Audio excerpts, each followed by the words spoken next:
Good afternoon, everybody. Working with another divisor equation today. Now, this D, you may have seen it, it's number theoretic.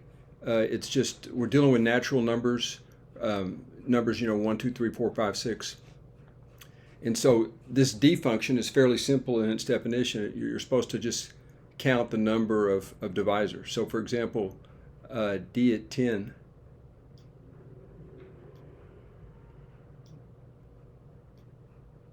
D at 10, this is really posing a question, how many divisors does 10 have? Okay, well, that's equal to 4 since 1, 2, 5, and 10 are the divisors. Okay, and again, I'll write these out here. 1, 2, 5, and 10 would be the positive divisors of 10. A number is a divisor of itself. Okay. Now, another result that's useful in the development of this problem is this result here that asks how many divisors there are of a prime number raised to a power. Now, this probably should be k greater than 0 right here. Yeah, that's probably greater than or equal to 0. Yeah, it should be greater than or equal to 0. All right. Okay. It's all right to have an exponent of 0, right? That's something raised to 0 is just 1. Now, you can actually list all of these divisors. Because of the primality, only powers of p can be divisors of p to the k. Now, right here, this would be p to the 0 right here, if that helps you count these any better. Okay, p raised to the 0 power is certainly equal to 1, right? So you have 0, 1, 2, all the way up to k. That's k plus 1 divisors. All right. Now, another thing that was sort of inspired just by the prime number circumstance here is that 20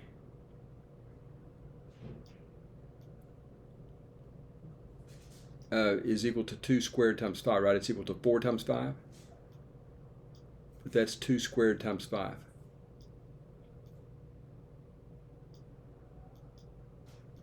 Now, so that was the inspiration, if you want to call it that. It's not crystal clear. I guess that's the way to go. But I see 20s all over the place, right? A 20 on the right-hand side, a 20 right here, and so our candidate solution should have 2 and 5 as factors.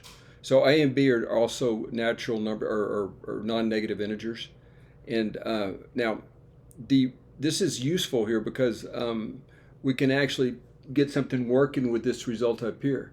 So that implies that D to the 20 times x, which is our original problem, right? Okay, is the same thing as this. Okay, because why is that? Because just laws of exponents, right, folks? You see, this 2 that you see right here by laws of exponents would belong right there. And of course, there's an understood 1 right here, right? Understood 1 right there. And that would explain this 1 here. So that's kind of cool. It's kind of a leap that helps out quite a bit. Now, another nice thing about this function D, it turns out to be what they call multiplicative. As long as the input arguments are what they call coprime or relatively prime, you can actually split this operator apart, much like the square root function. Okay? Now, where did this line come from right here? Where did this piece come from? Well, that's exactly what this result says. If you have a prime raised to a power, it's the number of divisors of a prime raised to a power is that power incremented by 1. So what I did is a plus 2 becomes incremented to a plus 3, and b plus 1 gets incremented to b plus 2. That's pretty cool, and that's very, very helpful, it turns out. Okay, so let's move along. Okay, now, so this leads to, am I keeping everything on the screen? Yeah. This leads to these next 3 statements here, or however many. We know that this is true from our previous work. That was the result of this previous line right here. So I just recopied this. All right, now, so what you have to do on a problem like this, you guys have probably seen it, is have to split 20 up into its factors. So 20 times 1 is equal to 20. You'll see I have 10 times 2 down here and 5 times 4, right? Those are the only factors. Those are the only divisors of 20. Now notice that 20 and 1 are not going to work out here when you equate. See, there's no way that a plus 3 can be equal to 20. Well, it can be. A would have to be 17, but there's no way that b plus 2 could equal to 1 if we just have non-negative integers, right? Okay, so there's no solutions to this guy right here. No solution.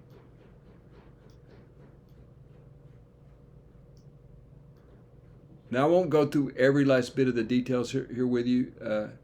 It's just kind of grunt casework, you know. But there's no solutions right here simply because B is you're having to add 2 to B. So you can't, you could put 0 in there, but 0 plus 2 doesn't equal to 1, right? So there's no solution to this. But it turns out in a similar fashion, when we look at the 10 times 2 case, we actually get A equal to 7 and B equal to 0. I just wrote it all at once here, folks. And you can check it out. If you put 7 right here for A, you get this 10, right? And if you put 0 here for B, you get the 2. And so we get one of our solutions. This is one of the solutions right here, 128.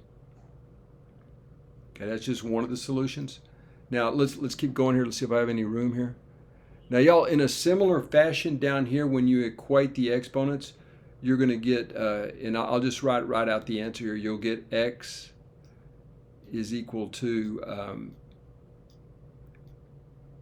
we actually end up with 2 solutions here.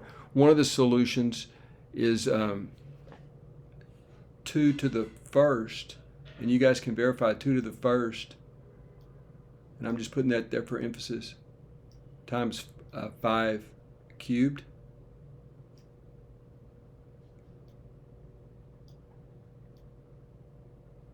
And y'all, I believe that's what, 125 times 2 is 250, so that's equal to 250.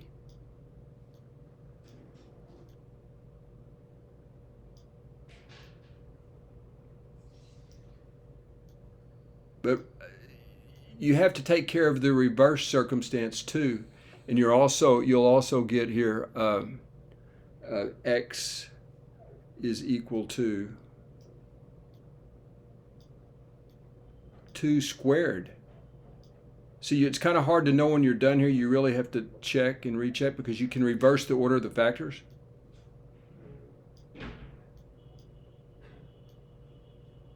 Two squared times 5 squared, if you look at that reversed. Y'all just remember, I'm calling this the A position and the B position, the A position and the B position. Okay, and that's equal to what? That's just 100, right? 100.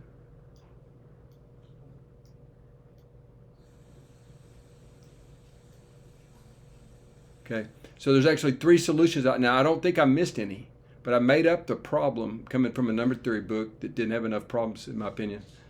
And I think I got all the solutions. So the 3 solutions are these circled results. And y'all, you can verify, right, folks, like the 2. If you put a 2 here and a 2 here, you get 5 times 4, right? But if you put a 3 here, a 3 right here, and a 1 right here, you also get 5 times 4 in reverse. So you get, since multiplication is commutative, you have to reverse. I didn't show the work, but you can see that it's true. Anyway, I hope you enjoyed that. I liked it.